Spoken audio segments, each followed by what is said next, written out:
Guess what, everyone? We are live, and listen, we have an awesome podcast today. It's a very special podcast for two reasons. One, we have the 2023 Junior British champion in the house, Super Sport, Finn Weeden. We have my man Mark Sherman, that is a co-host today with CFE. Everybody knows who he is, right? So, yes, man, I can't wait. This is going to be a lot of fun. I appreciate everybody watching and tuning in. So, yeah. Finn, what is going on, buddy? Yeah, I'm good. Thank you for having me, and thank you for letting me come on the show. It's an exciting opportunity. So yeah, thank you. All good. Listen, the honor's all ours. Trust me. It's yeah, absolutely. Yeah, and then big shout out to Daniel Parker, our good mate, right? Which Finn knows very, very well. So yeah, man, he was super excited. He actually messaged me earlier. Well, we messaged each other a lot, but he's like, I can't wait for your and Finn's podcast. It's gonna be so awesome. I was like, yeah. So anyway, listen, Mark, is there anything you want to say? Yeah, just a quick shout out to the boys since they're not here. So Al Duque and Chris and Timmer and Miguel. Without them, this isn't CFE. So yeah, and then welcome Finn. I mean, 2023 BSB Super Sport champion, and I can see that. I can see that trophy in the background there. Yeah, trophy and the hat. The hat is it's a gold hat. They only make 9 of them every year. I think 9. I can't remember. They told me they only make a certain amount every year because they only make them for the champions. And so it's a very rare hat. So hat and the trophy in the background. Amazing job. Yeah, man. It's proper mega, right? So yeah, man. What up, James? I worked with James, man. He's a good buddy of mine. He's actually watching too. So Finn, listen, start us off. How did you get into motorcycles to begin with? Well, so I got into motorbikes like basically as soon as I was born. My brother was Tom Weeden. He's been racing my whole life. So the day I was born, my brother was racing at Brands Hatch, and then when I was, I don't remember this obviously, but I've been told the first time I rode a bike would have been when I was 2 years old. I was riding around on my brother's moped, his paddock scooter, and he used to let me control the throttle and the brakes, and I'd sit there and turn it and stuff, and he'd just have his hands hanging over just to make sure that it's I wasn't going to crash. I did crash once, and that was the story.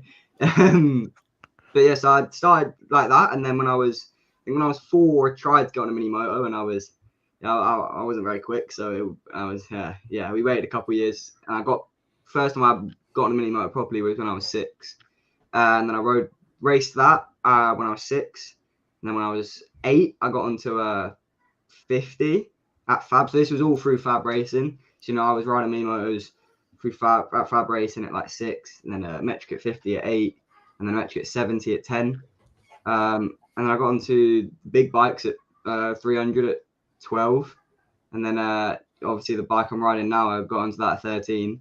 I've been riding that ever since. Wow. Yeah, that's and that's something to look up to, a bigger brother too. Yeah, definitely. It's been like I don't know. I don't want to give him too much credit and give him too big of a head here, but he's definitely been important along my career so far. I didn't really listen to him too much when I was younger when he used to try and give me advice. I didn't like listening to him. Do we ever?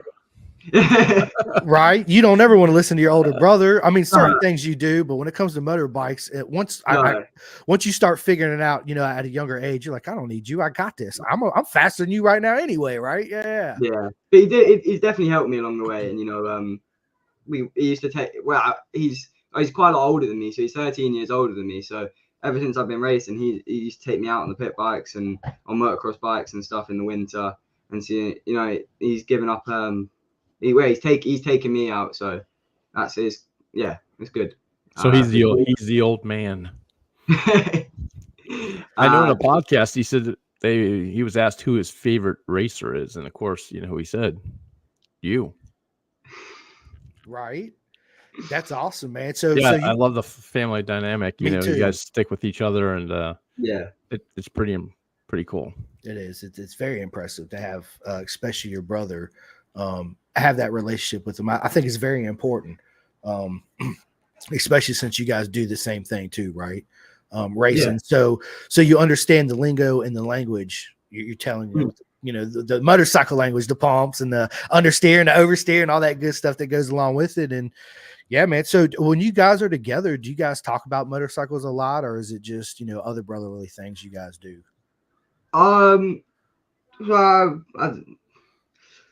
We do a lot together, to be fair. Now, we don't live together, so we weren't together too much when I was a lot younger.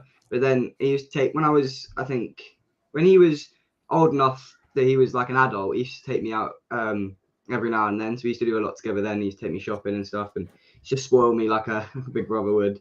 And then in the last few years, we go out, and because I'm a bit older now and I can go training and stuff, we go training and we go on the pit bikes, we go on the motocross bikes. And so, yeah, in the last few years, it's been a lot of motorbikes together. Like we go out on the, in the winter. So like from now, hopefully, we should be going out on the motocross bikes all throughout the winter.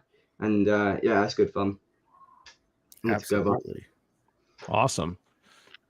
Yeah. So any mischievous stories you can tell us?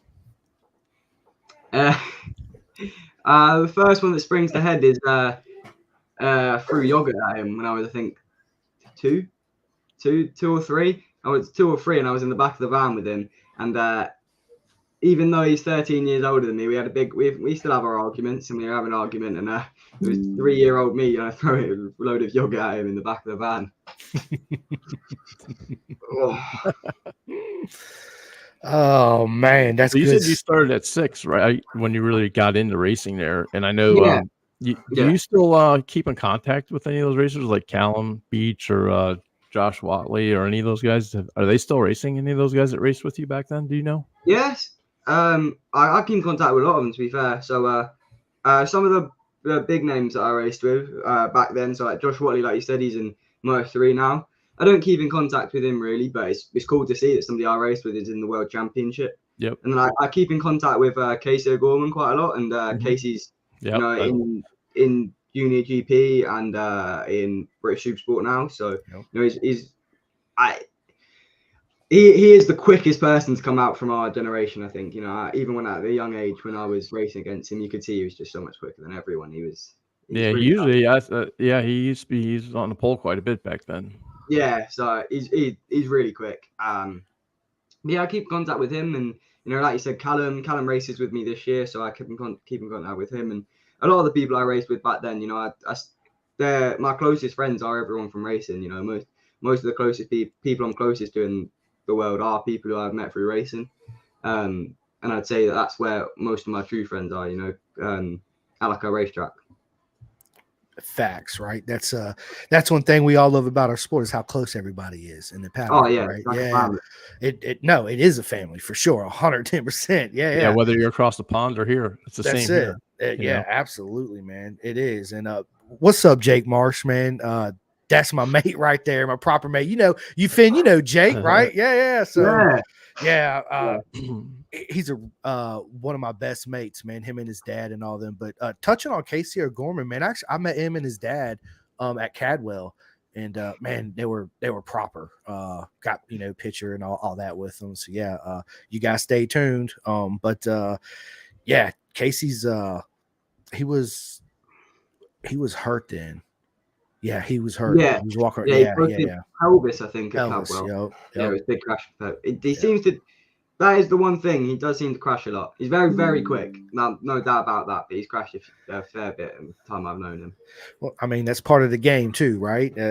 You'll have that. Do you watch any other racing organizations like Moto America? Or I watch everything. I watch MotoGP. The only time I say I watch MotoGP every weekend. I didn't watch MotoGP this weekend because I wasn't waking up at 1 a.m. Well, it got canceled. So yeah. So I didn't watch. I normally watch MotoGP. I love to watch World Superbikes. World Superbikes. My favorite race is watching the World Supersport 300 because it's like my class at Worlds. I watch.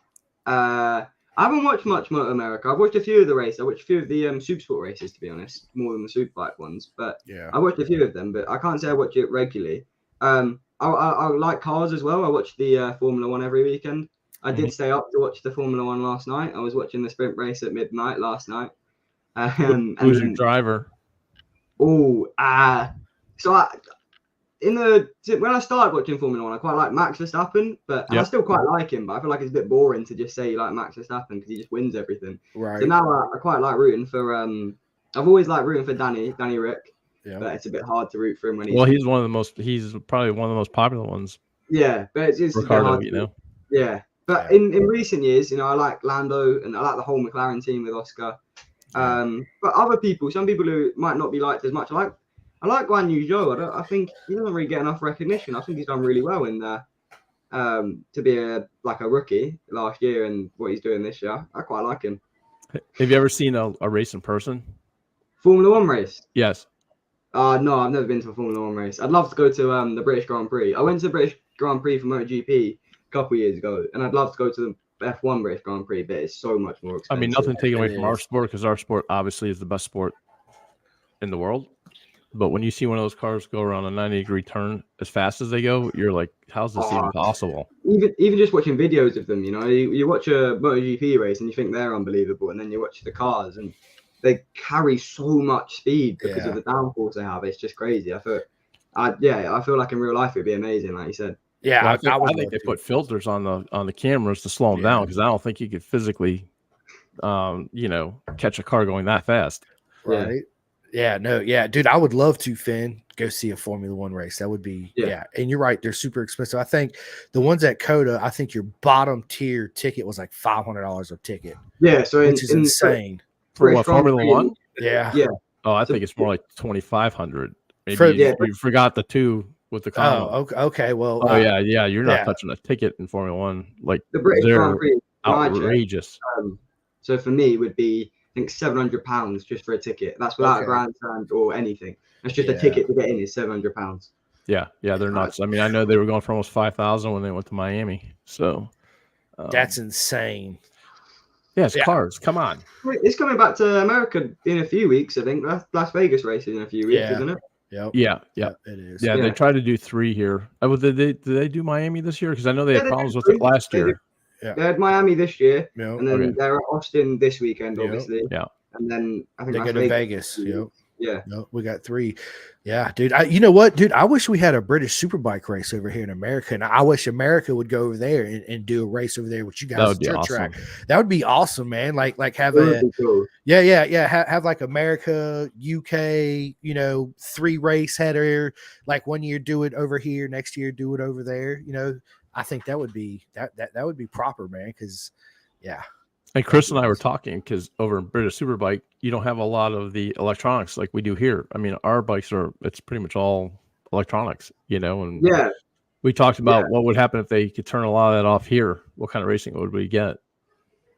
I do think people in in our series, they exaggerate a bit about the no electronics, because there is no electronics. They've turned off all the factory electronics, but the Superbike still do run Motec, and the Motec can still control the power.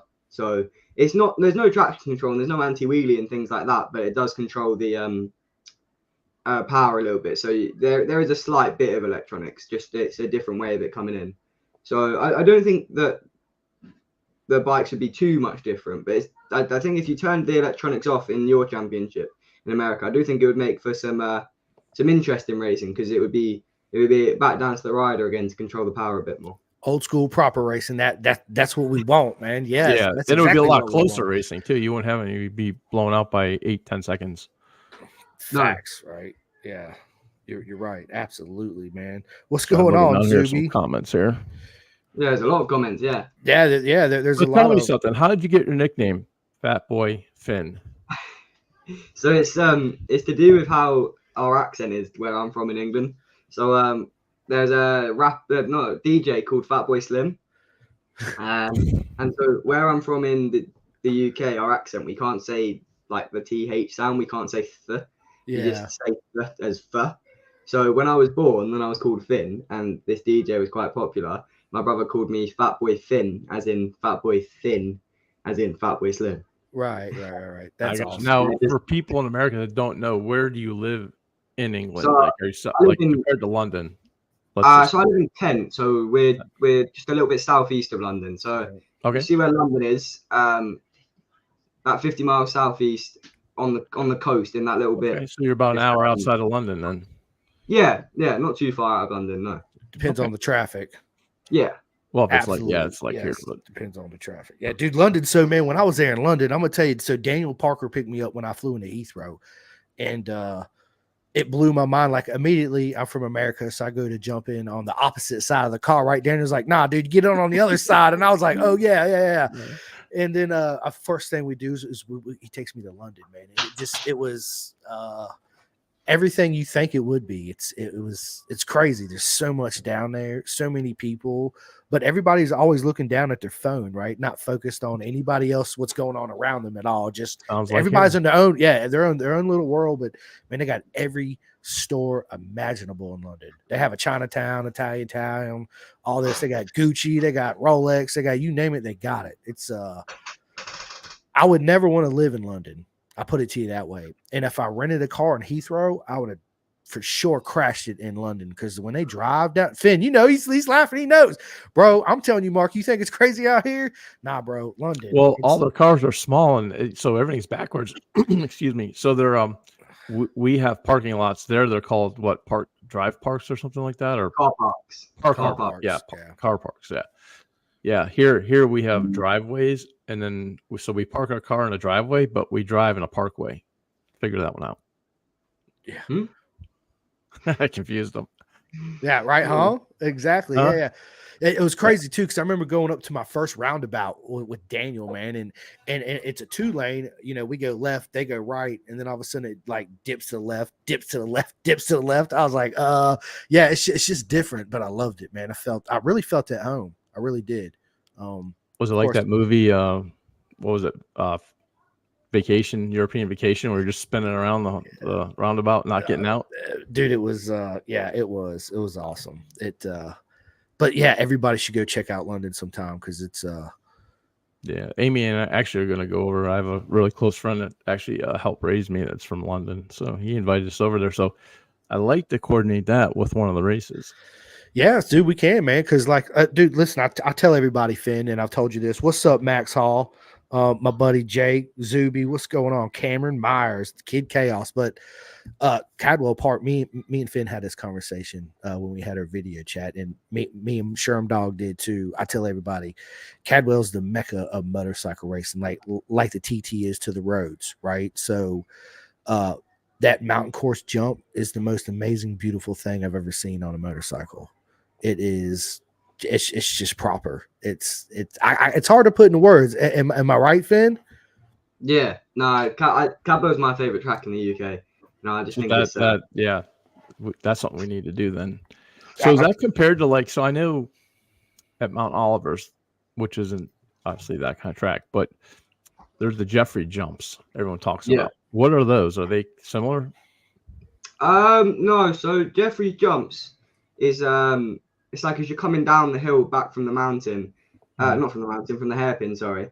And it's like it's a jump because you're going quick down there. You're flat on the power, and then there's sort of the ground to it just sort of dips, so you get a big jump over there.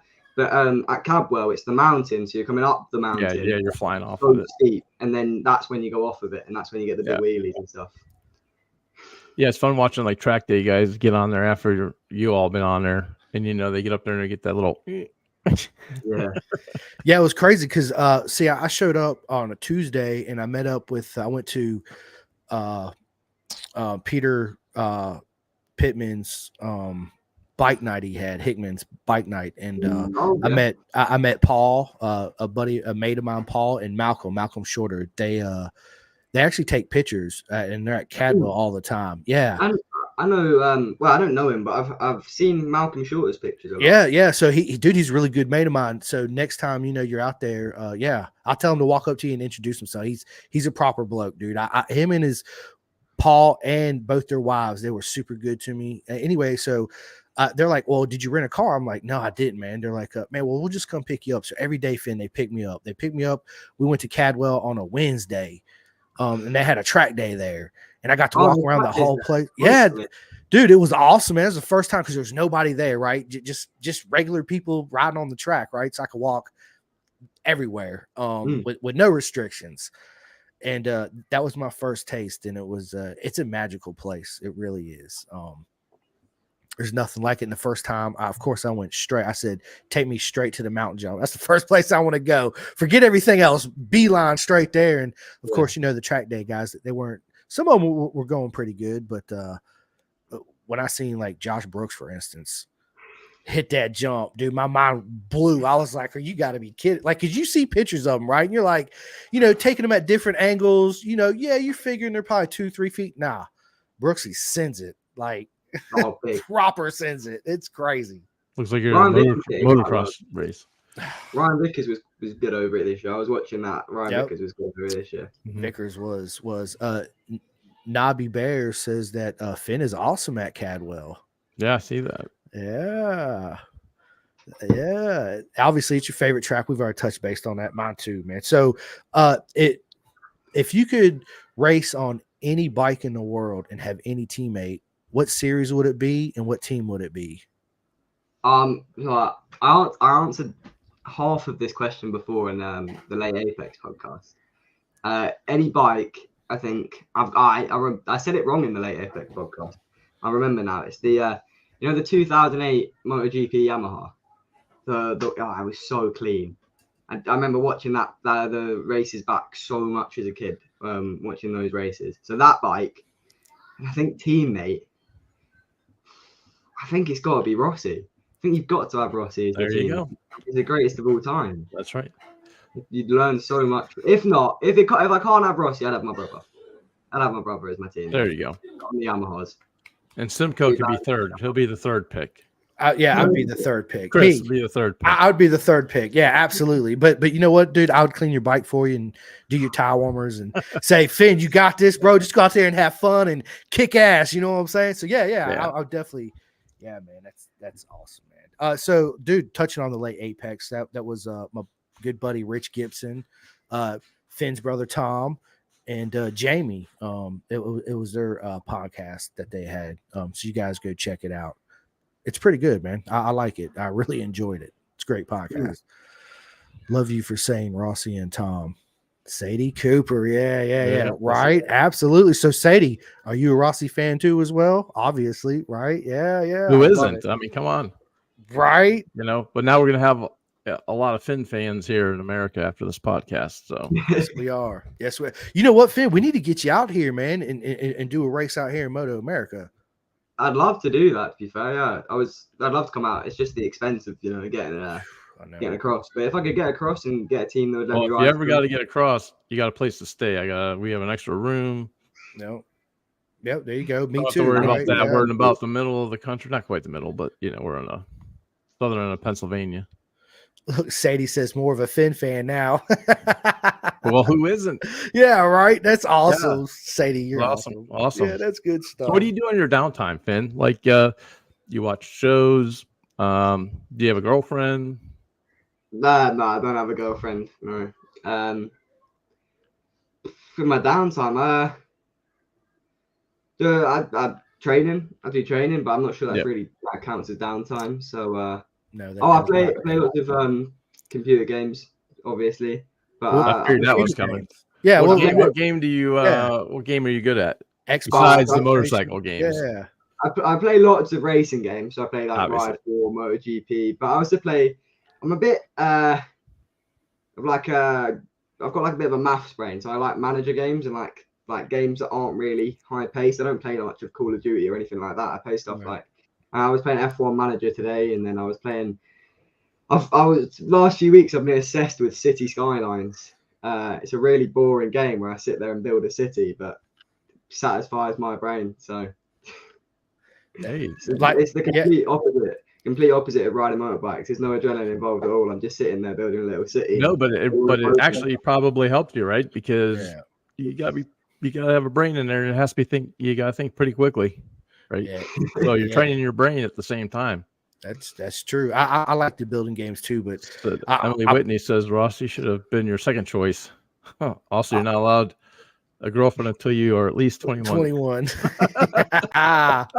That's awesome. Good stuff. Good stuff. Oh, Yeah, me too. Yeah. So I play all the games you said, but I also do play Call of Duty some. But it's been a while since I played Call of Duty. oh boy, we're gonna have to get you with the boys if you're a Call of Me Duty. and my brother used to play back in lockdown. Me and my brother used to play Call of Duty a lot together. Yeah. You know, when it was lockdown and time didn't really mean anything, and I'd be sat on my Xbox or my computer at like 2 a.m. playing Call of Duty with my brother, and Dad would be getting angry because Tom would be screaming too loud, and Mum would be getting angry because I'd be screaming too loud. Oh, that's We're gonna have to hook you up with the boys there because I'm pretty sure Chris and Duke are pretty good at that. Oh yeah. Yeah, I know they play with a couple of Moto America guys. I don't know what game. I'm old school, so I'm not into the games yet. But I know they play with some of the guys like Cambobier and some of the other guys. So yeah. So Avery Dreyer, the Lap Slayer, and Jillian Carrera, and all them. Isaac, they want me to play, so I got an Xbox. Just so I could play with them guys, even though I hadn't actually played yet. What they don't know is I'm actually playing, and I'm getting really good because my goal is when I get on ride 4, that I'm just gonna just dust them. I mean, just annihilate them is what I want to do. Right? Mic drop, bitch. I'm out. See you later. Right? Yeah. But in reality, I think how it's good. That's how it's playing in my mind. But in reality, I think it's gonna be they're gonna mic drop on me, and I'm gonna be like. Yeah. Okay. I'm just playing, guys. Yeah. It's all good. Yeah. So, yeah, man, it's a lot of fun to play games with a bunch of your mates. I just don't have the time, a lot of times to play all the time. I wish, but, what's your favorite Netflix series? Oh, I don't know what I've been watching. Oh, I watched the Beckham documentary the other day. okay, I watched that. That was really good. So I think yeah. At the time, that's probably one of my favorites. But this isn't on Netflix, but on Disney, on Apple TV, I watched the Ted Lasso. I watched all 3 seasons in about 2 weeks, and that was great. Yeah. So I'm watching Beckham now. Mark, have you seen him yet? Beckham. I did. Yeah, I have it. And then on Apple TV, that. So everybody knows, all my friends in America, I'm a big soccer fan. The real football, right? Sherman. Yeah, okay. Yeah. Lawn fairies, that's what we call them. Yeah. Sherman calls my sport. But anyway, on Apple TV, what I'm saying is Messi. They have a series out on Messi now. How he come to enter Miami. It's pretty good. You should check that one out because David Beckham. I didn't know David Beckham owns half that team. Yeah, that David Beckham. Yeah. That was part of his contract when he left. Yep. Real Madrid to go to LA Galaxy was that he could buy a team for 25 million when he wanted to. Only 25 million. I mean, yeah, right. Yeah. I mean, cash or check. Hey, so we got a question from Sean Wayne. He wants to know: will you do the roads, Manx, etc. when you're older, like your brother Tom? I don't think I will. I don't think my dad and my mum will let me, to be honest. I was gonna say I'm picturing mom in the background right now going like this. Absolutely not. She's already saying though. Yeah. No, I think it's bad enough having my brother on it, but I don't think they'll let me. But I don't think I want to do it anyway. I'm quite content with riding around the tracks. I like being able to overtake people. I quite like that part of racing. I like the excitement and the adrenaline of being in a race. I liked qualifying. I've enjoyed qualifying this year because being at the front, it's quite nice to see P1 come up on your pit board and you come past every lap. But I think I'd get bored doing qualifying laps over and over again like you do at the TT. Yeah, well, that makes sense. It does. So, what do you think about them going to the Kawasaki's next year? Is that in the Super Sport there? Aren't they going to Kawasaki's next year? So in Junior Super Sport, my class is being replaced with Super Teams with the Kawasaki's. Yeah. So no, I see why they've done it. To be honest, the Junior Super Sport class has become a one-make series, and so if you're going to have a one-make series, why not make it a proper one-make series with the new 400s? I rode one of the new 400s, and it can definitely be a prospect bike for the future. It's got potential.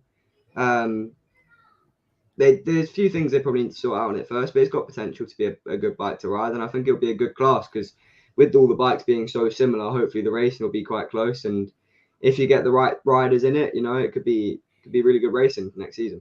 Yeah, I think so too. I do. Yeah. So tell us one unique thing about yourself.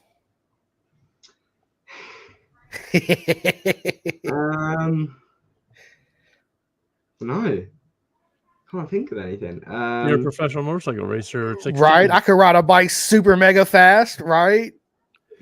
Yeah, no, that's You're hanging out with the show Simcoe. I mean, that's right there. That's Pretty pretty cool. cool. Yeah. I appreciate it. Yeah. What's unique about me? Oops. Can't really think of anything, to be honest. Well, I can tell you at 16, I see it right behind you. Oh yeah, won the champion. Oh, wrong side. Won the championship. That's quite unique. Yep. Right. A lot of people do it at 16. Champ. Yeah. Oh yeah. I forgot about that. Oh man, come on, man. The champ. Yes. You are the youngest ever champ. champion. Youngest ever British Junior Supersport champion. Youngest. Dude, how does that feel? It's great. I worked it out a couple of I think I was about 4 or 5 rounds into the season. We were just looking at the things, and we were like, I've got a chance at winning the championship here. What sort of record's can I take? Because I'm fairly young. And then we were working it out, and me and my mum were sat there doing the numbers, and we were like, I'll be the youngest. I'm young. I think I'm like 20 days. Do you know how many days it was? I think 17 days younger than what Owen Jenner was when he won it. Younger than I'm fairly similar, younger to, I think about 14 days younger than Elliot Pinson when he won it. So, it's close, but yeah, we thought that was pretty cool when I worked it out. And to then go home and do it, it's pretty amazing. Pretty amazing. Yeah. So Nick Cooper just wanted me to say, or wanted to mention, he said, don't forget to mention the Club 74 guys. It pays for the racing. Oh yeah. So Club 74, I can't thank them enough. Everyone that signs up to Club 74 this year. And every year so far, it's my club where you pay £74 to get in, and you get a t-shirt, you get a photo, a signed photo, a poster, entered into draw for tickets, and your name on the back of the bike, and yeah, it pays for my racing, to be honest. It doesn't seem like a lot, awesome. £74, but when you've got 40-50 people putting £74 in, it pays for it probably paid for my tire bill, I think, this year. Yeah. So yeah, it's good. And so what do you think we should name Chris's club then? If everyone gave him $74, what should we name his club to do that? The Mega Club. The Mega Club. I love it. Yeah, the Mega Club. Yeah, man, that's awesome. I think it's a good idea having stuff like that to help you pay for your racing, for sure. 100%. Yeah. So I've got my other sponsors as well, and they help out, but Club 74 is just for the people, so you don't have to give lots of money, and just for individual people, not companies. And so it's really nice that people can just support me, and it adds up over when everyone supports together. Yeah. And sorry, Mark, go ahead. No, I was gonna say, so where would people go if they wanted to support you from the United States? So if you send me if you send Fatboy Finn a message on Facebook, that goes to me and my mum. So one of us will get back to you and reply. And that you can do Club 74, or there's other options, if you want a company or something. But if you send us a message, we'll have everything sorted for you. We can get like a PDF of my sponsor book sent out. And even though you are in America, I have a few people from America this year. Couple people from Canada, I think someone from America. So a few people already from the States who support me, and from around the States. So yeah, it's definitely possible. Just send me or my mum a message on Facebook. Same thing. They'll be able to get a shirt and stickers. Yeah, and all that good stuff. Yeah, you'll be able to get the shirt. We can get the shirt sent out. We sent the shirts out this year to the people in Canada and the person in America. So yeah, we can get a shirt sent out and stuff. That's proper. I'm definitely going to sign up for. Well, I am too. So now I got two more from America. Sure. So that's great. That's great. Yeah, I do it for a lot of the kids, man. I really do, in young ones coming up. Yeah. It's an honor to do it and help you guys out in every way, and just be part of the journey is and helping the sport grow too at the same time, and help again, champ, relive your dream, right? To be 2-time champ, right? That's right. Yeah, absolutely. Yeah. Yeah.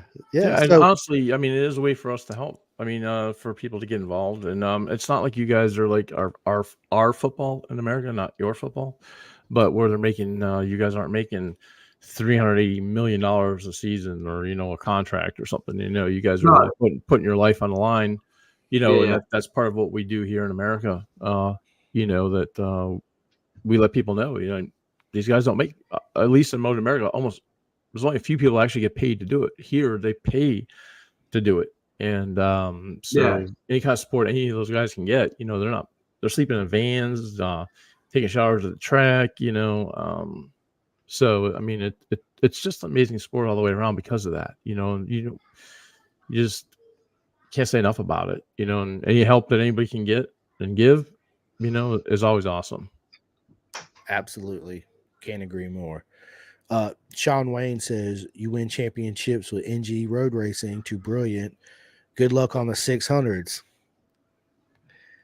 Thank you, Sean. Thank you. Yeah, and then we got Helen Tidwell, proud to be part of your Club 74. Woohoo!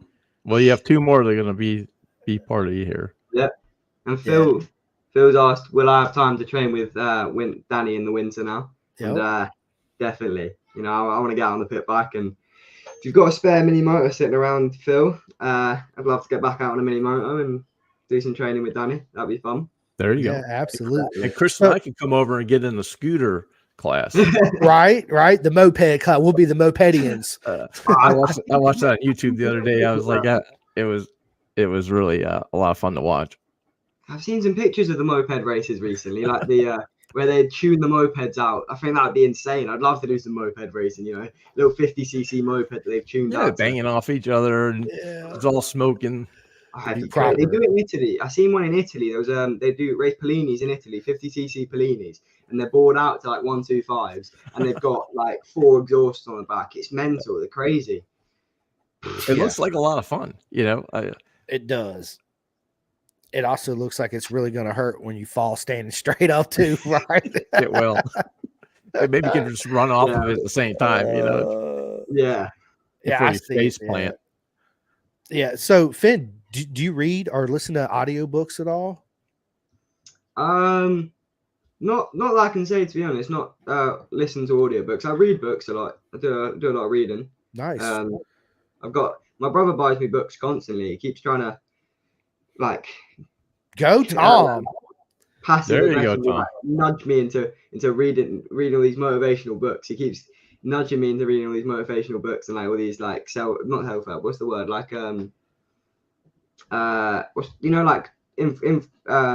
Books where nutrition books. Yeah, stuff like not nutrition. More just like stories. Like mental health, good mental health books, stuff like that. Yeah. So I've read a few from a few of the ones like that he's bought me. And I do like reading them. I read a lot of them. And just books like that. I read a lot of books like that nowadays. A lot of autobiographies and biographies and things like that. I read a lot of them, especially when we're driving up to places and stuff. I think I read 3 books on the way to Spain when we drove up to Spain last year. That's proper. I like to read too. I listen to audiobooks now more than I do physically read. But David Goggins, have you heard his book? Yeah, yes. Definitely, yeah. Both of his books are really good. Yeah, man. amazing. They're great. Yeah. So Will says, I'm on board with Tom's at 77. Maybe Club 74 is the way to go. Definitely the way to go. And then Michael O'Neill says, how does it feel to be the fastest Weeden? Shots fired. Right across the bow. Right. No, I think it's still up for debate. I am the fastest Weeden, but Tom wait. Say that again. I am the fastest. There you go.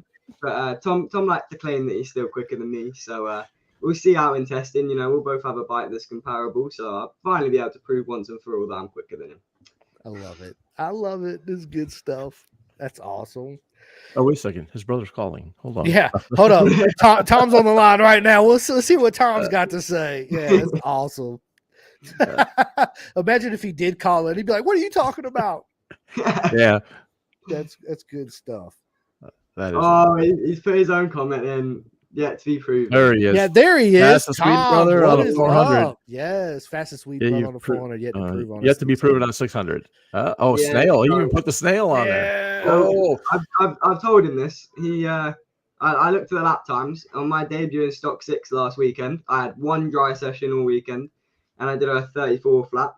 And when he was riding the 600, the same R6, well, not the same R6, but an R6, same bike, round Brands, the last time he was there, took him 4 sessions to go quicker than me.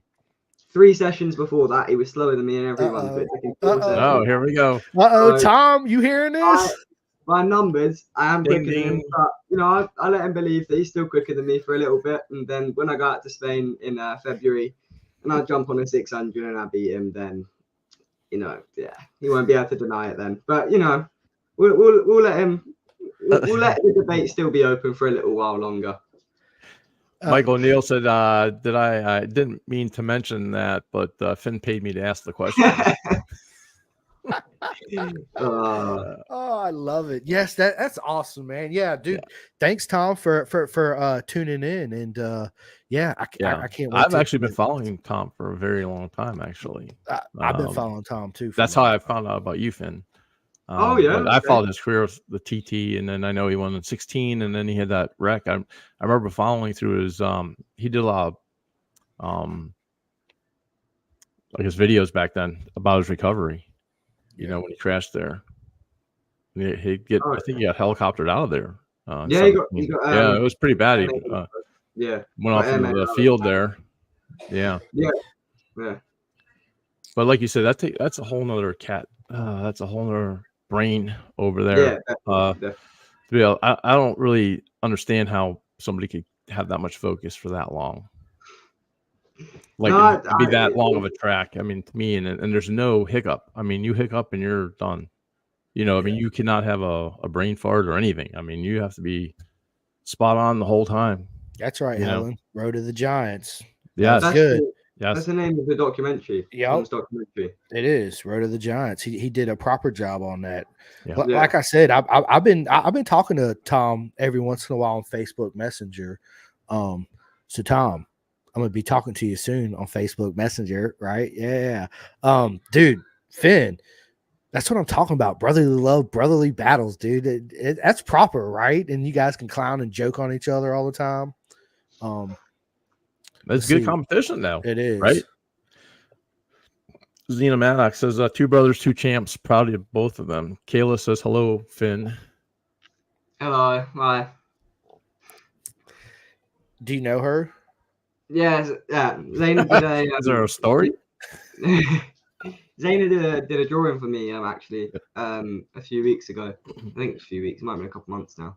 But yeah, Zena did a really good drawing. So thank you for the drawing, Zena. That was I can't remember if I said thank you or not. I think I sent you a message, but if not, thank you for the drawing. It was a really good drawing. Thank you. Proper. What kind of drawing was it? It was a drawing of me on a bike. It was a pencil drawing of me on the bike.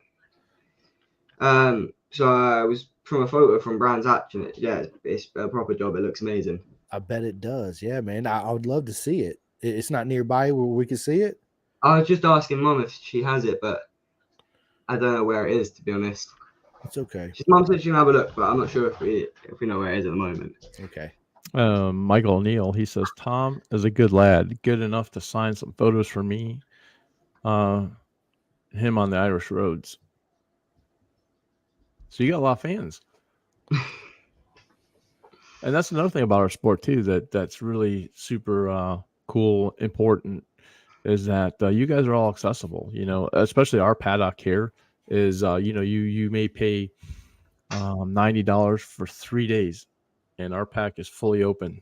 You can walk into the teams, by the garage. You can watch them work on the bikes. The rider's always out walking around. That's one great thing about Moto America. And I know, Chris, you said that it was pretty awesome over there. I have not been to a BSB race yet. I will next year, but I can't wait to go. But that's the one thing I really love about our sport.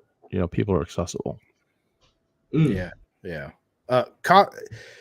What Codwell's different than all the other ones over there in the UK, just because their main pit is down there at the bottom of the hill where they physically got to cross the racetrack. So you have a chance to meet all the riders, you know, because they will be coming back and forth throughout the day. But yeah, it's that is one thing, and I told Finn that separates Moto America from all the other classes is that just what my man Sherm Dog just said. You know, we're fully accessible, no special pit pass, none of that. You just physically walk up to Ashton Yates or Cambodia or whoever and smile and cheese and have a conversation. Yep. Actually, we have a girl that might be coming over there, Kayla Yakov. Kayla, I've seen Kayla. I follow Kayla on. Yeah, she lives about 25 minutes down the road from me, and I'm probably her biggest fan. I knew from just a little girl, and people used to laugh at me when I said that. I think that she's going to really be something big because she has that mental toughness, and it wasn't like something that I think she was born with it, and I don't, you know, she got on a bike and just liked it. You know what I mean? Her dad had raced, and I'm not sure if I remember talking to her if it was her first thing that she wanted to do, but when she got on, she fell in love with it, and she just has that natural ability. So, is this the picture? There it is. Look at that. Wow, that's a really good picture. Really Xena, amazing work. Nice. Yes. Look at that. Wow. That really is good. Yes. It's good. Yeah. Really good drawing. Thank you, Xena, once again. Thank you. Yes. So what is your routine like at a race weekend versus your normal routine at home? So I'm a bit special in the head. I have to have everything timed out, everything planned out a weekend. As soon as we sit down on a Thursday after we've set up, me and my mum sit there and we write everything down to a time plan. When I have to wake up in the morning, when I eat my first breakfast of porridge, when I have to eat my second breakfast, when I need to be back to get ready for my session, what I need to do before my session, when I need to take my helmet to LS2 to get it, prepped with like the tear offs and everything. So yeah, I have everything. So I start the morning at a race meeting, probably wake up normally around 7:30, depending on when my session is. I'll have my first breakfast. And what do you eat for that? What do you eat for porridge? breakfast? I just have porridge for my first breakfast, just to get loads of energy into me quickly, slow release energy into me quickly.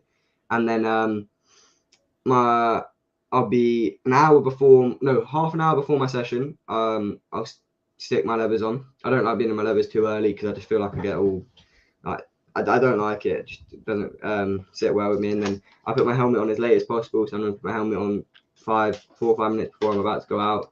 And then once my helmet's on, I just I sit there and just think about everything. And then I'll do my session. As soon as I come back from my session, I'll do my track map. So I'll go through my track map and I'll just write anything down that I think was different to what I was expecting or different to what I do during my my pre-track map that I did before a weekend. And and then I'll go through my analysis and my timesheets and all the data and everything and just see what's anything that matches up what I'm saying. So if I think, I'm really quick through here and then I look at the data and it tells me, yeah, you're 28th. So clearly you're not very quick. Then I need to rethink. But if it's telling me, oh yeah, you're first, then I can think about what I've got to do for the next session. And then I always have my lunch planned in at a certain time. So I go and get my lunch. Mum makes my lunch for me. Thank you, Mum.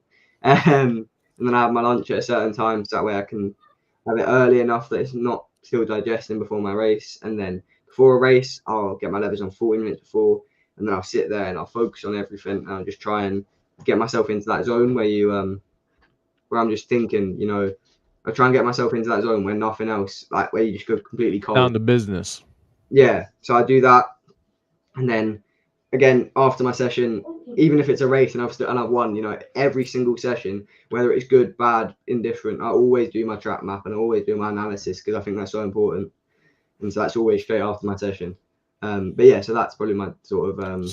So now, what kind of lunch do you have on a race day? What does your mom make you? So it depends, but whether it's before or after my session. So if it's after my session, and I haven't got any more session for the rest of the day, I normally have something like chicken wraps or something with a lot of protein in it to get me ready for the next day. If it's before my session, I normally have something really carby like pasta or tortellini or sandwich or something with a lot of carbs in it to give me the energy for my race later in the day. So yeah, it just depends on whether I've had my race yet or not. That's awesome. So obviously, Michael O'Neill says, "Is it true that Tom sleeps until lunchtime?" Finn's like, I don't know. Yeah. I So, don't know. what's your favorite cheat meal, Finn? Like your favorite cheat Oh. meal? Like, listen, I did really good. I won the champ. I want to eat whatever I want. What would you eat? Oh, I've got a sweet tooth, so I do like sweets and chocolate. So I don't know. It's not really a meal, but I would have sweets and I have chocolate because I've definitely got a sweet tooth. But other than that, And what's you my get good favorite? chocolate over there because you got Belgium not too far away. Dude, and their gummy bears Um, are delicious. Yeah, Dude, but y'all's gummy bears are way I better think than their candy ours. over there is a heck of a lot better than American. Yeah. I'll be Listen. honest with you. I mean, ours is just. I've had candy from Korea, South Korea. Friends of mine in the military. I've had candy from England, Germany, and I was like, why doesn't our candy taste like this? Yeah, no, I can't. I definitely have a sweet tooth. But then in terms of like a meal, I like a pizza. I've had a couple pizzas since we won the championship. Do you like pineapple on your pizza? I don't. I'm not a fan of pineapple on pizza. That's always the question. That is I'll the always. question. I'll have either if I have a pizza, I'll either have something simple like a pepperoni or like a 4 cheese, or I'll have something with chicken on. Those are my 3 go-tos for pizza. There you So go. yeah, Well, pepperoni can't go yeah, wrong. you can't go wrong with pepperoni. And you know, people will. My brother says that I'm weird for having a 4 cheese pizza. He says you have to have meat on What? pizza. 4 cheese is 4 cheese awesome. pizza. I like a 4 cheese pizza. Yeah. And then my dad calls me weird for having chicken on pizza, but I like a chicken pizza, so I'll have a chicken pizza as well, like a little. Oh, that sounds good. Chicken pizza, don't you think, Chris? Yeah, dude. We do absolutely. buffalo chicken pizza, so it's got the spiciness to it. Yeah, I'd have a buffalo chicken pizza. That sounds good. Do you like spicy food, Finn? I do. Yeah, I like spicy food. I'm a fan of spicy food, like an Yeah. Indian or Chinese or something. Yeah. Absolutely. So I got a question for you. So I know you don't follow Motor America a ton, but do you know any of our racers, and which ones do you like? Which ones do you think catch your eye? So in super bikes, obviously Cambodia has come back from Cambodia has come back from Moto2. Yep. Yeah, come back from Moto2. So I know more about him than I know about other people because obviously I watched him in Moto2 for a few years. And I think he's cool. He's really quick. He was really giving some heck, but then I had a few issues. Yeah. And then in terms of in the lower classes, Gus Rodeo and Anthony Mazziato. Yes. They came to England last year to. They did. I think last year. Yeah, it was last year. Yep, with Brandon Posh, he was with Brandon Posh. Yep. I met them. Both of them when they came to England in at Brands last season. So you can't go wrong with Mazziato. I got to tell you. Did you see him bounce off the wall at Daytona in the 200 there a couple years ago? Yeah, no, I watched that video back. I follow him at America on Instagram, so I seen that the other day. That's crazy. I think that's fair play to him for saving that. You know, to hit the wall. And I think anybody else would have crashed that bike with him. Yeah. That was a crazy one. Insane. It was. Yeah, they're all awesome guys. All of them. Gus, Brandon, and Maz. I mean, Brandon raced in England for a couple of years. I remember that because he was the Moto3 BSB champ. Yeah, he was the Moto3 for a couple of years when Josh Watley was in it. Because I remember watching both of them racing. Well, he and Maz when they were really little, you know, they would come to the winner's circle and they were really small, and we used to pick them up sometimes at the winner's circle, and I used to tell them, one day you guys are gonna both be big and forget about us. But you know, they never did. They're so amazing. You know, they come hang out with the CFA guys at the tents, and you know, that's another great thing about the sport. I mean, I tell people, do you think like if you had a soccer team, whatever soccer teams over there, do you think your players are going to come hang out with you? They're not going to hang out with you.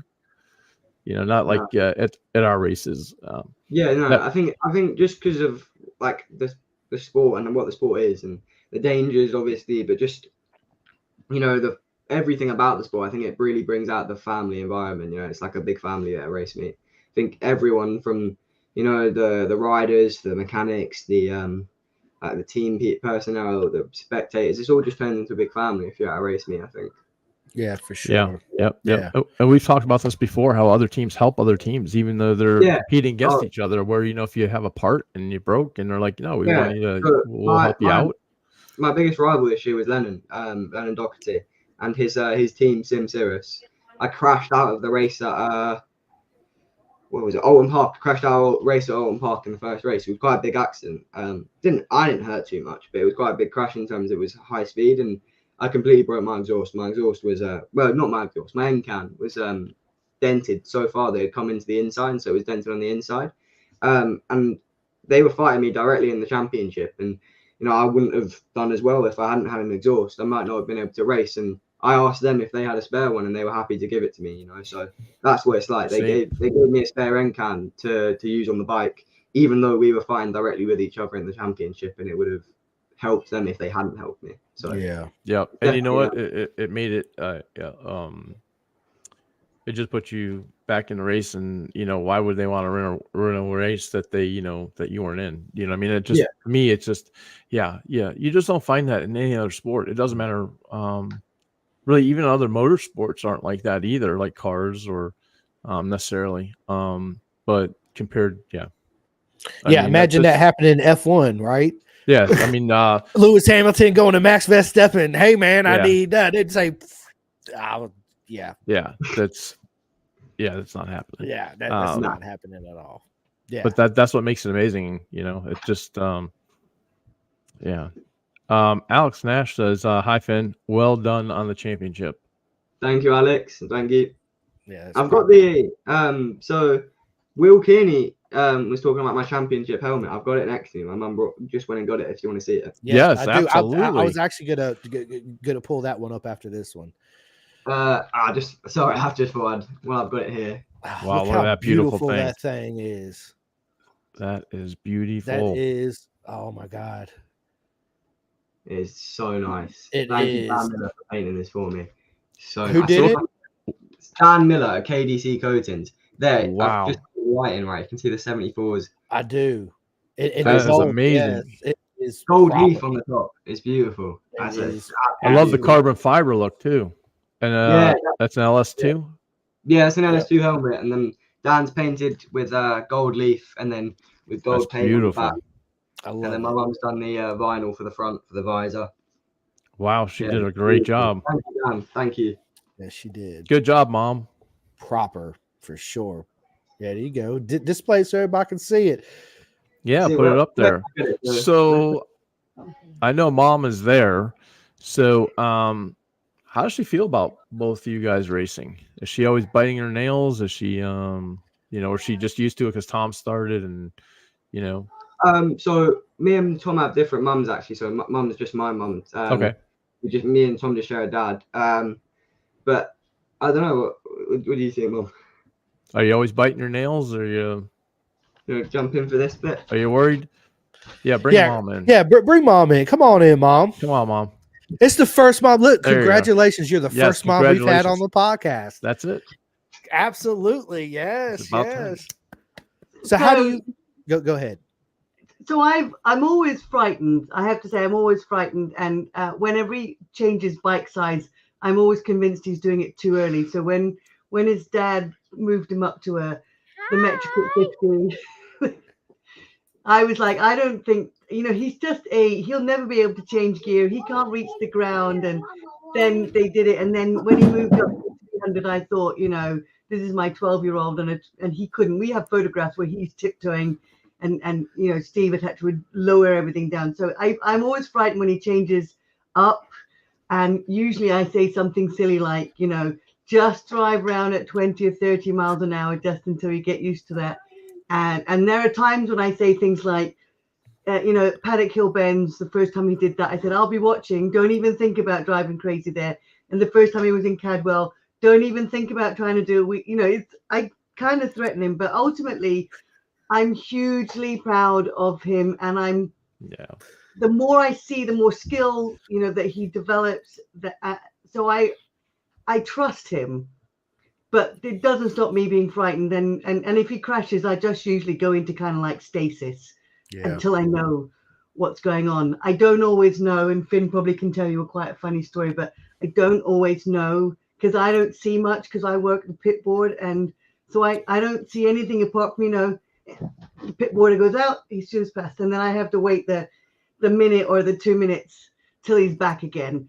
So I don't always know when he's hurt himself or when he's crashed or he's done something crazy. and he'll come back and say something like, "Oh, I had a moment." I'm like, no, I don't want to hear about moments. Big moment.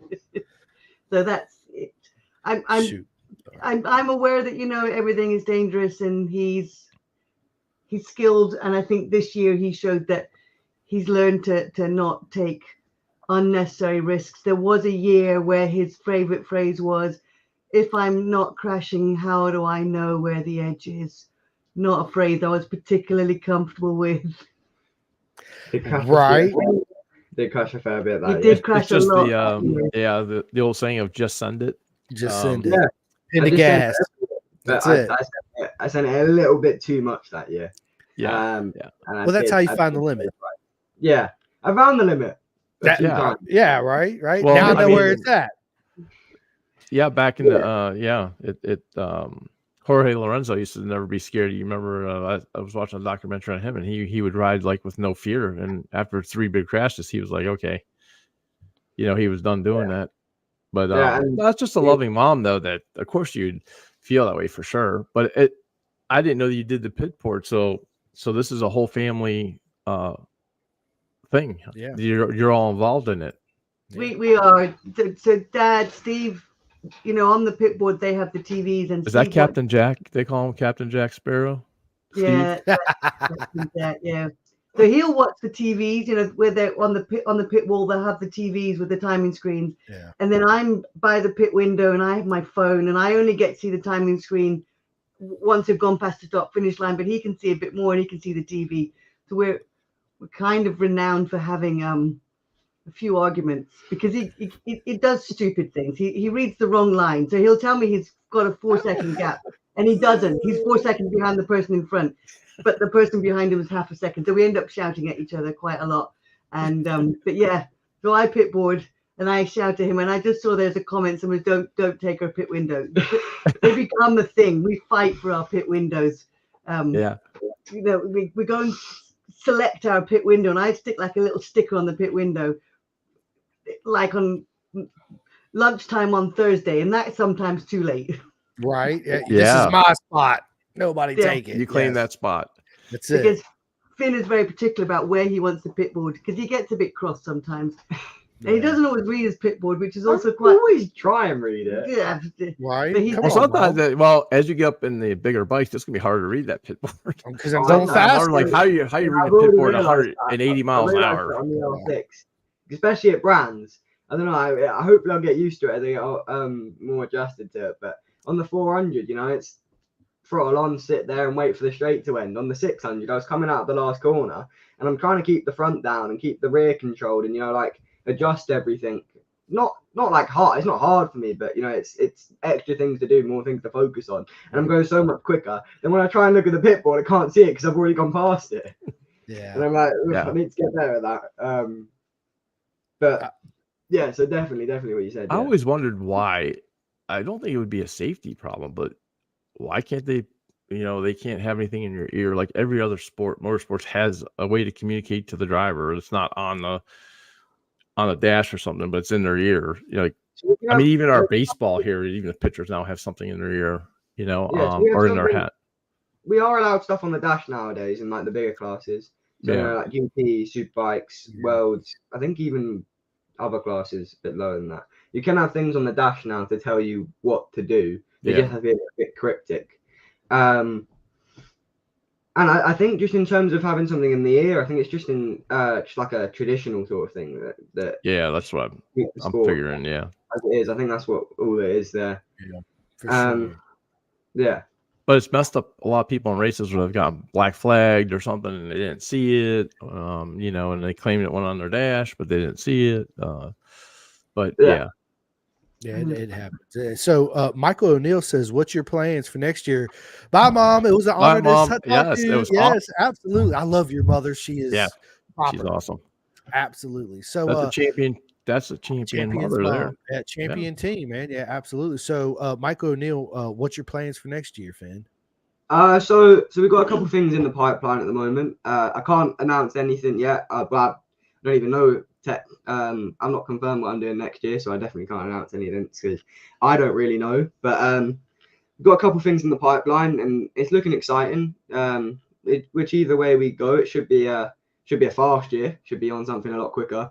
So that'll be fun. So I'll give you that. We'll be on something bigger. We'll be on something a lot faster. And it should be a good year. In terms of what team and what class we'll be in, I haven't quite confirmed that yet. Still talking to a few people, trying to get something confirmed, trying to wait for some just sponsorship, and funding. And but yeah, just to everybody, it should be hopefully working on something exciting. It should be good.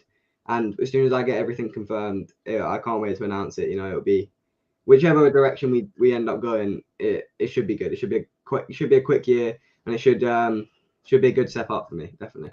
Well, hopefully you'll let us know right away, and we'll put it out for you. But that's another tough thing about racing. I mean, you could be a good racer and really have trouble finding sponsorship. You may sit for a year. Because there's just so many people, and there's only so much money. Yeah, definitely. No, sponsorship is such a big part of the sport. I can't afford to go racing on my own. I can't really afford to do this year on my own. I definitely can't afford to do next year on my own. With the amount of money they're gonna have to put in, that would have to be put in. You're talking for a super sport ride, you're talking 70k plus, and we don't have that sort of money at all. I don't think we really even have half of that. So you do heavily rely on sponsorship, and I'm so grateful to everyone who puts the money in to help me achieve my dream and help me get along the road to superbikes. But it is so needed. It's just that the money that comes from Club 74 and from my personal sponsors, companies, all my deals, my helmet deals, my leather deals, LS2, Scott, everything that comes in, it helps along the road. So whether it's something I don't need to pay for anymore, or it's money coming in to pay for a ride or to pay for the tire bill, because the tire bill, even that's expensive in itself. So, but yeah. And I don't know. I'm sure you guys have the entry fees as well. Like we have Motor America, where if it's all up front, or and it can get pretty expensive. Sure. No, the entry fees are big. Yeah. Michael O'Neill says I couldn't see him going at 20 miles an hour. Maybe Tom. Yeah. Yeah, and then we got one from Kayla. It says, "Hey Finn, well done on the championship. I hope you enjoyed your lollipop."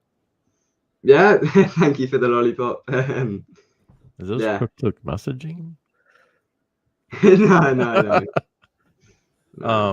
And Peter Marsh, there you go. Dude, listen, big shout out to Peter and Jake Marsh. Man, I love those guys. They are proper mates, and I can't say enough good things about Peter and Jake. I really can't. They are proper. They have a club too, Club 45.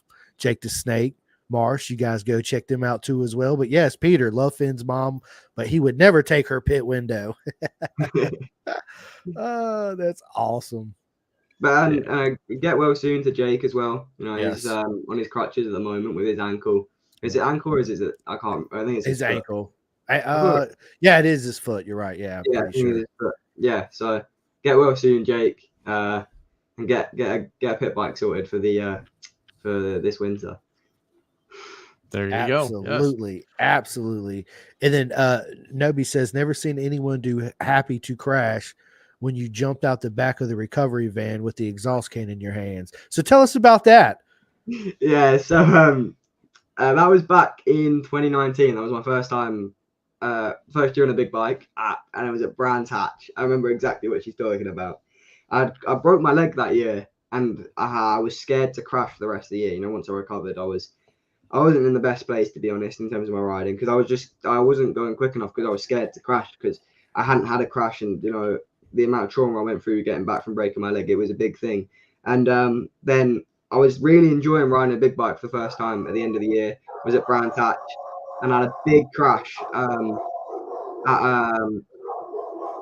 Brands at Paddock Hill Bend. I had a massive crash at Paddock Hill Bend. I went down Paddock Hill Bend and I just tucked the front, and it was huge, about 90 mile an hour crash, threw it into the gravel, bike bounced a few times, but barrel rolled, exhaust fell off, and I should have been disappointed, but I was just really happy to crash and get up and go, that was really fast, I'm fine. And from then onwards, I lost my fear of crashing again, and I was really enjoying my racing again. So yeah, that's why I was smiling, jumping out the back of the van, because I was like, look, I've got the exhaust. Sometimes you wonder. I mean, it is, racing is like 80-90% mental. I mean, if you think It about is. it, I mean, because you are doing something that is extremely dangerous. Oh yeah, it's definitely, if you can get yourself in that right headspace, because Yeah, and then you just can't go. I mean, no matter what kind of equipment you're on, yeah. Yeah, no, you're right. So, Michael O'Neill, do you have any "I'm the fastest Weeden" t-shirts for sale? There you go. You can start selling those shirts. I'm the fastest We've Weeden got some t-shirt. championship t-shirts for sale if anyone wants them. We've got some of them for sale at the moment right now. There you go. Liz Navette says, "Hey Finn, we'll help support you. How can we for next dedicate recruitment LTD? Congratulations on your awesome championship win. We will be in touch with your mom." Thank There you, you Liz. go. Thank you, Liz. Really appreciate it with the money you put in this year.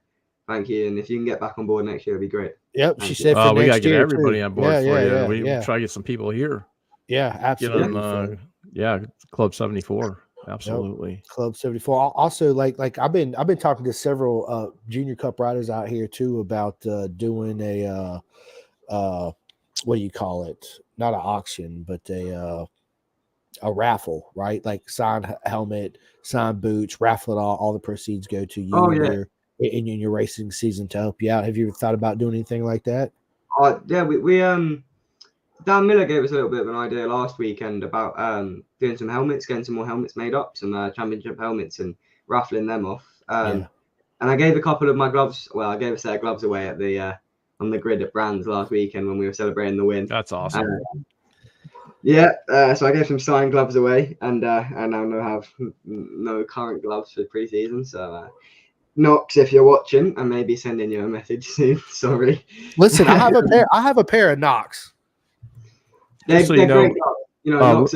Knox are great. Dude, Jennifer at Knox. Everybody in America is like, where did you get these? Look, I got the hand droids right here. Check them out. Yeah, baby. No, big shout out to Knox. They're great. Jennifer at Knox sorts me out every year with my gloves and my back protector, my chest rig, and they're great gloves. Great everything about them. They get better every year. The Mark V's most recent ones. I kept breaking the system, the BOA system. Yeah. Crashing and sliding along my arms, and they've changed the art for the Mark V's this year, and they're so much better. And so they improve every year, and Jennifer's really good with sorting me out with stuff. Just send her a little email, and it's all good. So thank you to Knox, and I might be sending you another email soon. Thank you, Jennifer at Knox. Well, we got to give a shout out to Bison then, to Robert and Tasha. So Bison Leathers here in the States. So Chris and I are gonna go back and do a track day here, and so they're fitting. They're gonna custom suit. I've already been measured. I think Chris is going to get measured, and we have a really good friend, Dustin Coiner, that owns a track days track business, and big shout out to him. He also has a podcast called Talking Motorbikes, which you guys have to check that out.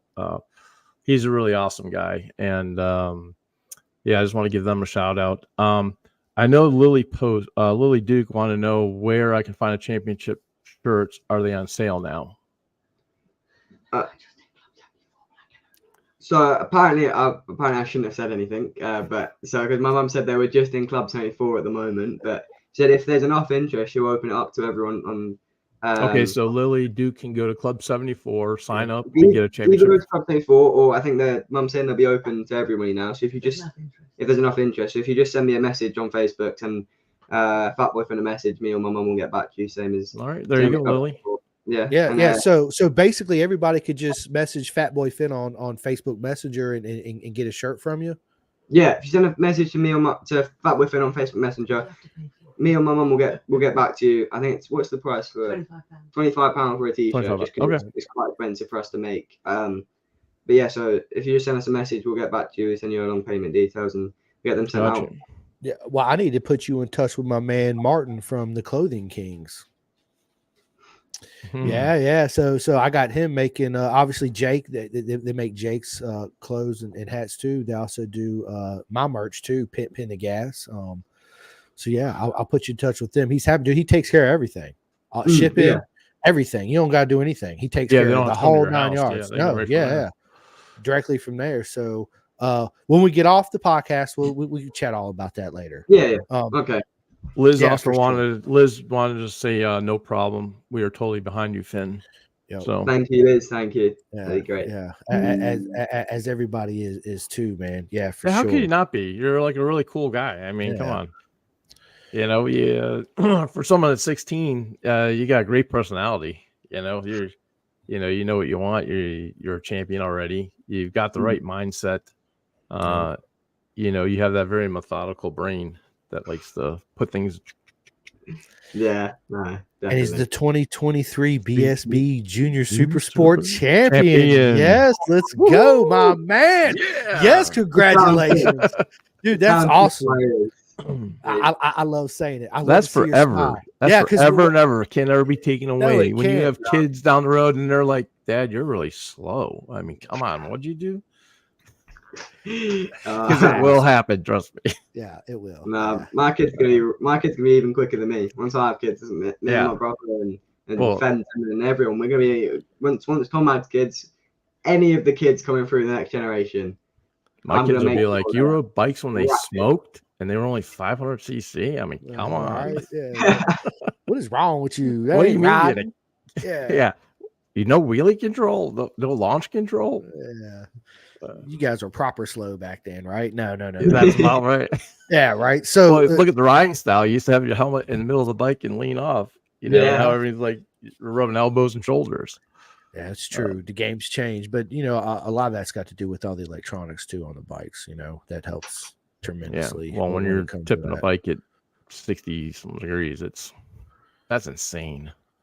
Yeah. No, lean angles nowadays are crazy. You know, I've got the lap timer on my bike that measures my lean angle.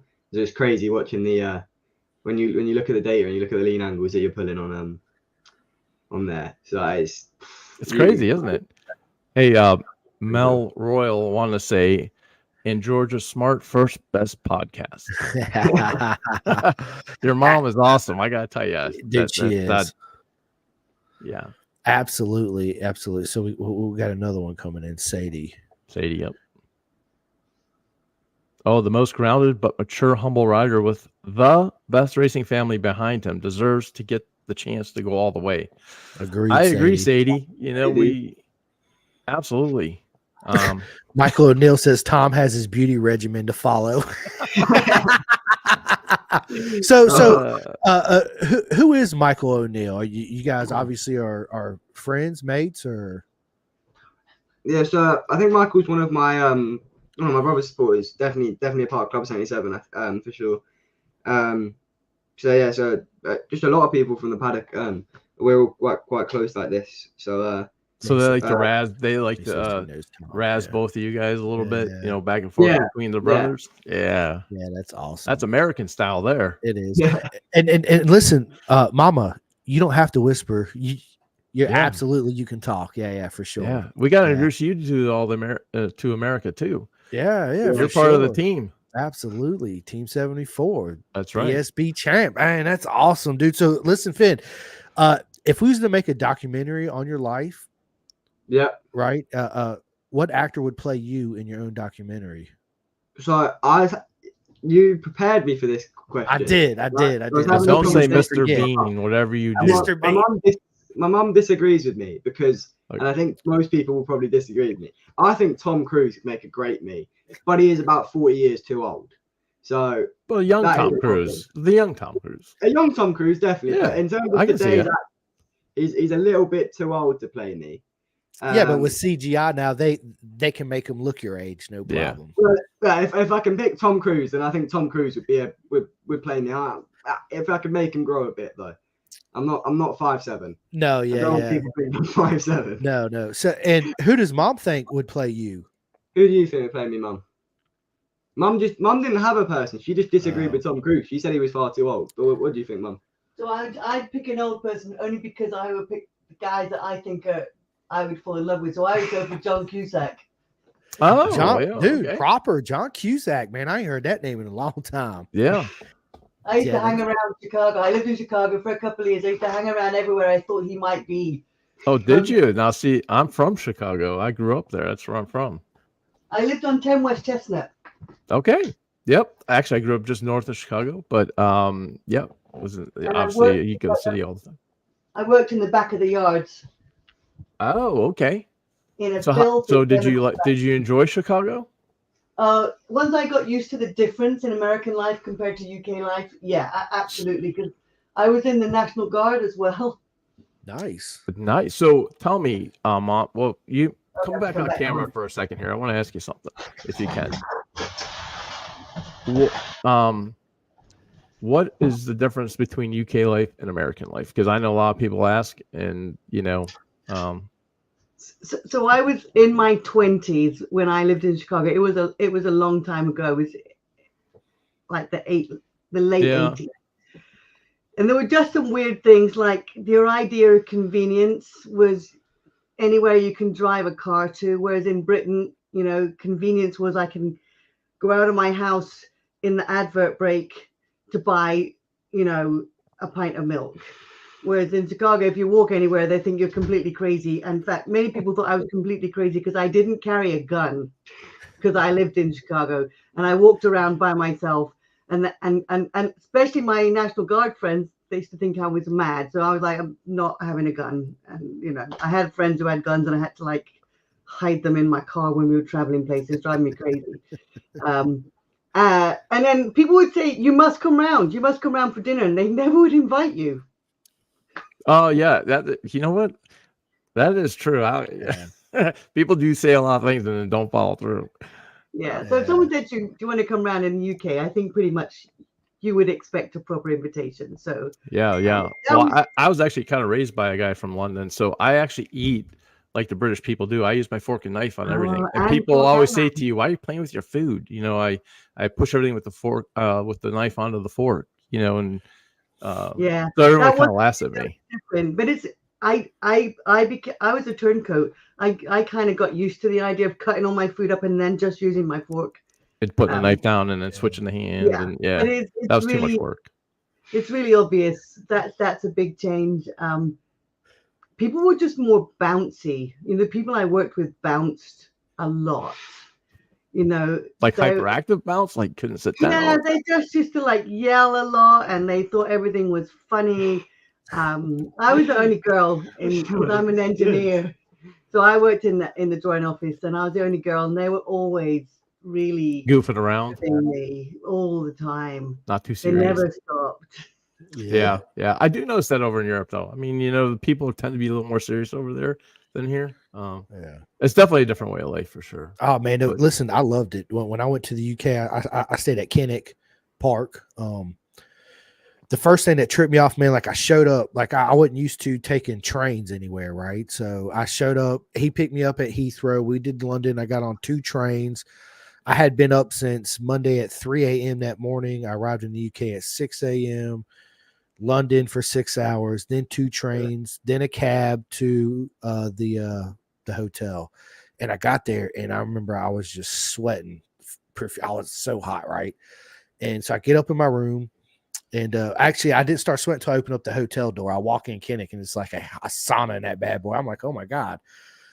Hotels don't have no AC. At least mine didn't. No AC, no refrigerator. So I'm like, because the first thing I'm looking for is a thermostat because I'm super hot, right? So of course I open up all the windows. No screens either on the windows. No screen, but I don't mind that, man. I don't mind the bugs or whatever, man. Whatever. I ain't worried about that. But the bathroom, they ain't got no electrical outlets in the bathroom, but one for this shaver that's like this super weird looking plug, right? Where here in America, we have plugs in our bathrooms for our shavers and our hair dryers and all that good stuff.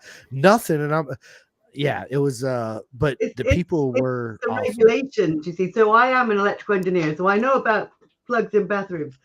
It's the regulations. It's too dangerous to have electricity in a bathroom because of the water. Oh, we have GFI plugs, so they'll blow if it gets wet. It's actually a code here in the United States. Yeah. You have to have that in the bathroom. So if it would get wet, it pops the circuit. Yeah, so we just don't have electricity apart from there's the special shaver unit, which is a lower wattage. So now you've been to the States, obviously, right? Now, Finn, have you been to the United States? I have. I've been to the US twice. I went to New York when I was. Oh, can I tell you a funny story about New York? Absolutely. Because we don't live too far from New York. So we went in February when Finn was about 9 Look or at 10. Finn. I see the And redness. we had been watching the television, and the week before there had been like a whole ton of snow had dropped. And my cousin lives in Manhattan. Her husband works for a very large banking company, so they live downtown Manhattan. And we said, "Oh, look, there's where my cousin lives. Look how much snow there is." And then the day we were going to get on the airplane, I had an au pair who used to look after things. I used to work. I had my own business, so I said, "Right, the taxi's coming at 11. Make sure Finn is ready to go at 11 because I'm going to stop work at 11, and then we're getting in the taxi." So this is what happens, right? Taxi arrives. I close my computer. I pick up my bags. I get in the taxi. My au pair helps Finn get in the taxi. We get to the train station. Finn gets out the car, and I take one look at him and go, "Where's your coat?"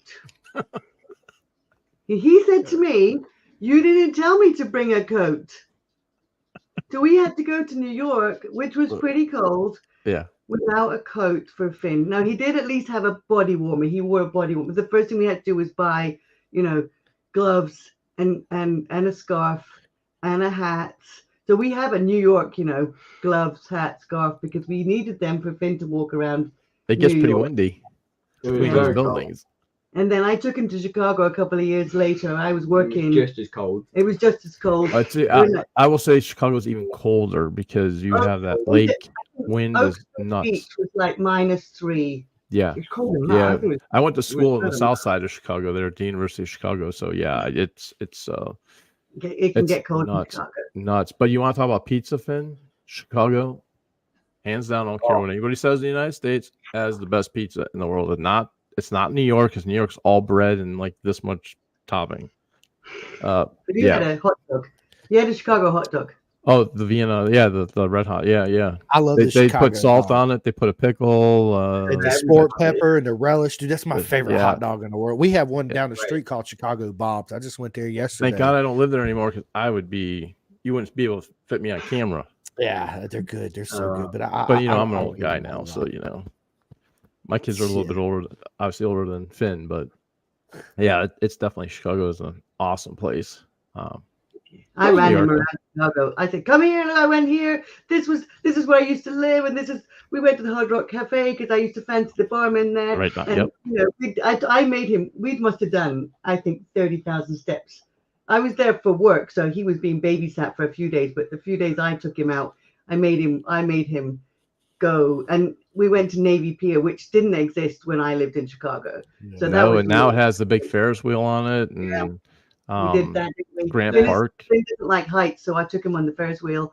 I don't mind heights now. At least That's probably when you were asking about uniqueness. So would you Not go the- skydiving?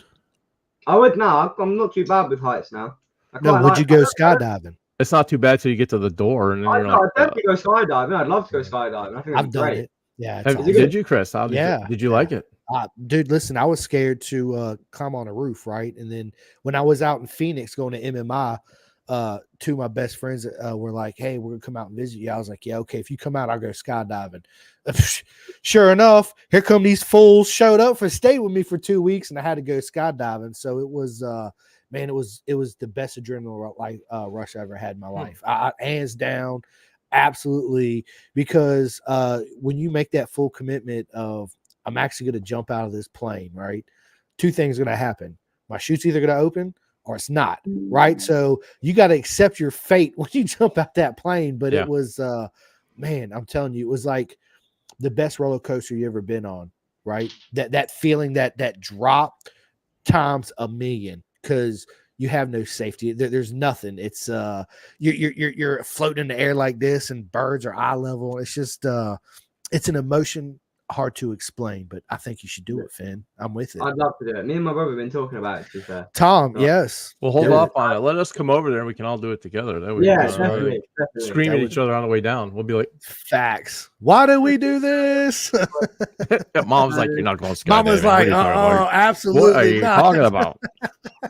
No, I think that'd be great. I quite like. I like things like that now. I still don't like heights that much, but I like Yeah, I'm not a height person either, but I like going going against that fear. I like doing things that are. Me too. That's yeah, what because I you know like. what? Once you stop being afraid of everything, you're gonna live your life, right? Yeah. You know, I see a lot of people are afraid to do anything in their life, and I'm like, wow, you're handcuffed. Like I can't do that because I'm just too afraid. Yeah. You know, but so Mom, when you were in New York, was it wintertime? Was it around Christmas or? It was in February. It Oh, was during February. the- Okay. what we Oh, call, wow. like, So you went the coldest time. Yeah. Okay. Well, Finn's school decided to extend its holiday to the Monday, which just changed the cost of all the flights. So I'm like, yeah, we're going to New York. It was a lot cheaper, wasn't it? I think we did the weekend for £500. We Yeah. basically went Thursday, came back Monday, cost us £500, flights, hotel. Wow, that's it. Oh, it was unbelievable. £500. I think I got flights and hotel. Not now.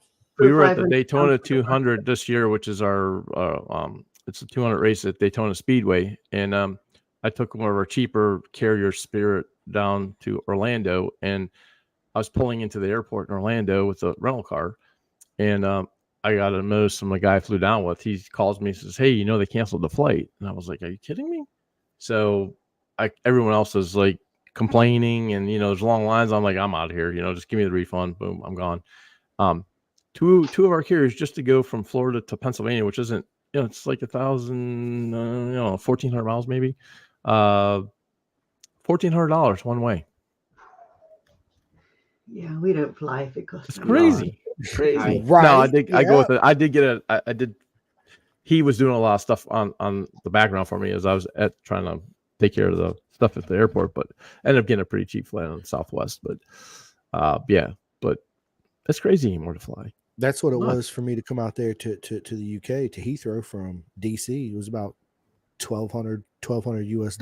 Well, that's really cheap Round because trip. I'm telling you what, you go business class, you're talking like $7,000. Yeah, I ain't doing a business trip. I'm fine sitting in the aisle. I can't stand sitting on the windows. I got to be in the aisle, man. Forget the window. Nope, you can have it. Yeah, Yeah, because you can't get in and out. I can't move. I got to have my freedom, man. I got to be able to stand up when I want, not wake up the guy right next to me. Hey, man, get up. I got to go, right? Yeah. Well, you don't have to see we boys were on an airplane. We'd be serving the drinks.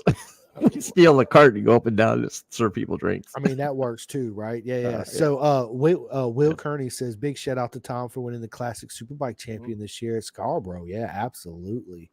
Yeah. I'm gonna shut out again. Okay, yeah. Good seeing you, Mom. Yeah, good to see you again.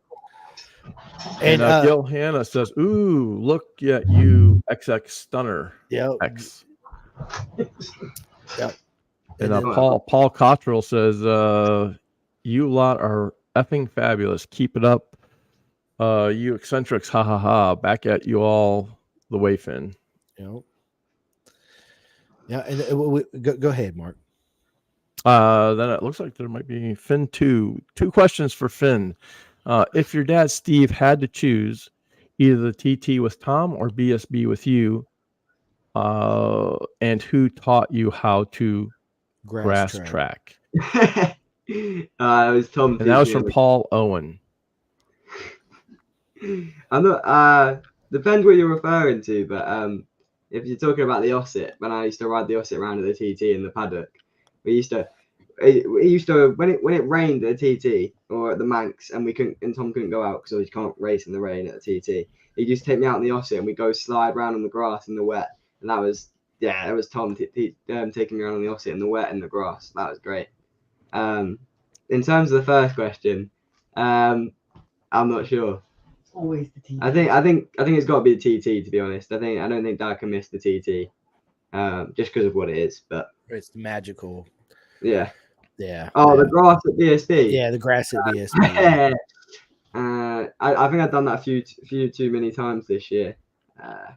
Well, no, I've only done it a couple times this year.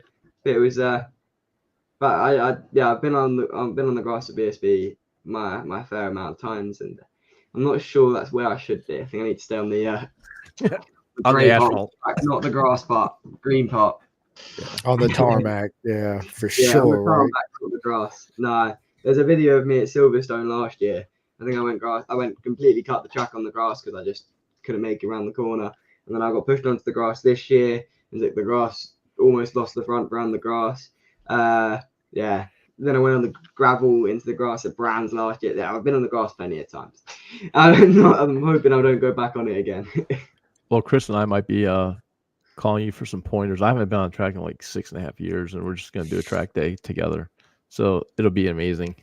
Oh, dude, it's going to be awesome. Hopefully, I don't have an agricultural experience.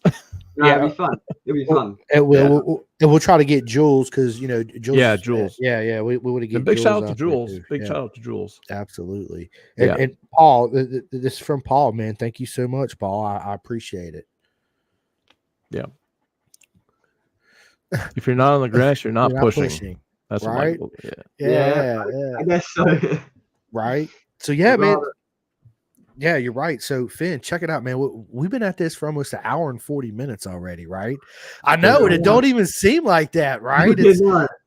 Dude, that's the thing about podcasting. It's like it's you get into it, and next thing you know, hour and a half, you're approaching on 2 hours. You're like, holy cow, it's only been like 30 minutes, right? Yeah. But what I would love to do is have you back on, Finn. Let's do one at the beginning of the year, so we could talk about your upcoming season and all that. And then you can make all your announcements. Yeah. That way you can make all your announcements for us American fans out here too as well. And yeah, man, what an honor it is to have you on, brother, man. For Absolutely. sure. Absolutely. Yeah. So And, Mel, Big fan. We'll give Tom a little message and see if we can get Tom on for the one at the beginning of the year as well. That might be good to get this both up. That together. would be for awesome. sure. Yeah, absolutely. Yeah. And then we can finally put a settlement to who the fastest Weeden is. It'll be the Weeden battle. And listen to all the people out there watching and who are going to watch later. Make sure you go to Club 74 and support Finn on his next season. Thank you. Definitely do that, or message him on Facebook. Yep. Yeah, absolutely. Yeah. If you message Fatboy Finn on Facebook, even me or my mum will get back to you, and that'd be Yeah, absolutely. Someone will get back to you eventually. Right. Yeah. It's funny because I'm not great with messages. I always miss them, and so Mum runs my Facebook pages alongside me, so she can get back. She'll get it for you. Well, thank you, Mom, for reaching out to me. Yes, thank you. After my 100th message I sent. No, I'm just joking. That's hilarious. She didn't realize who you were. Yes, yeah. So, listen, is there anything that you would like to say, Mark? No, I just really appreciate it. I'm a big fan of the Weedens. And really, hopefully people will go out and support Finn. But thank to you and your mom. That was awesome that she came on. Brilliant. Yeah, it was a great time. Just want to say shout out one more time to the CFE boys, because without them, without Nick and Chris and Timmy and Miguel, we're just, it doesn't, I wish they were here with us, but they're here in spirit. And and then, like I said, just shout out to Bison and Leathers with Robert and Tasha and Dustin Coiner. Check out his Talking Motorbikes podcast. Yeah. And I really appreciate co-hosting too there. Thank you, Chris. Yeah, no problem, man. No problem. So, Finn, dude, is there anything you'd like to say? Anything at all to all the American fans that are watching and that's going to listen, and all the UK fans and everybody in the world? Just thank you to everyone for listening. Thank you to you guys for letting me come on. Thank you for everyone that's listening to the podcast and is going to listen over the next couple of weeks. And follow me on Instagram, follow me on Facebook, follow the racing, and you see what happens, get involved. But yeah, thank you. The main thing is just thank you to everyone. Dude, listen, the honor's all mine. Trust me. It was brilliant to have you on. I'm looking forward to it again. And as always, everybody, listen, Club 74, Fat Boy Finn on Facebook. Hit him up, hit his mom up, and they'll point you in the right direction. Support him. He is the 2023 BSB Junior Super Sport Champion in the house. Yes, absolutely. Absolutely. And if you forget those addresses, you can always contact Chris or myself. And we'll put you in touch. Yeah, I'll put you in touch with them. But I'd also like to say before I end this, man, is thank you to everybody, all the fans for the podcast, everybody liking, subscribing, everybody that always watches and comments, man. It means the world to me. It's an honor to be able to do this, and it's an honor to know every single one of you guys. It's thank you guys so much for all the love and support. I know I say it all the time, but it means everything to me. It really does. And Finn, tomorrow, this podcast will be out on Spotify and iHeartRadio and all that good stuff. So yeah, anyway, everybody, stay tuned for the part 2 we're going to have with Finn on here, and maybe his brother Tom will join us. We'll see. We'll see how think it's how gonna that's going to happen. happen. Yeah, I think so too. But yeah, listen, everybody, I appreciate it. Thank you guys so much. I love every single one of you guys. I really do. Thank you for the support. And you hear my dog right here, right? Yeah. But anyway, thanks guys. I appreciate it. Thanks for tuning in. Again, one more thing before I get off here. Like Dustin said, CFE, Dustin Coyner, Talking Motorbikes. Also, my man Michael Carrera that runs the SFL Mini GP out in Florida. Absolutely. His son Jillian. Jillian races Finn out there in BSB in the Talent Cup, number 40. Yep, Jillian Carrera. Yeah. Yep. That's my good mate. And yeah, so if you guys, anybody in America ever want to learn how to ride or drag a knee or just know the basics of getting on a racetrack, please go look up Michael Carrera in the SFL Mini GP. They already have one champion, Avery the Lap Slayer Dreyer, in the Junior Cup class, come out of their program. So yeah, let's show everybody some love. And again, my man Fid Weeden, 2023 British Junior Super Sport Champion in the house. Woo-hoo! Club 74. You guys don't forget. Thank you so much for joining. Thank you, Mark with CFE. Until next time, I'm Christian Show Simcoe, my man Mark Sherman, and again, Finn, BSB champ, baby. We'll see you next time. See ya. See ya. Bye.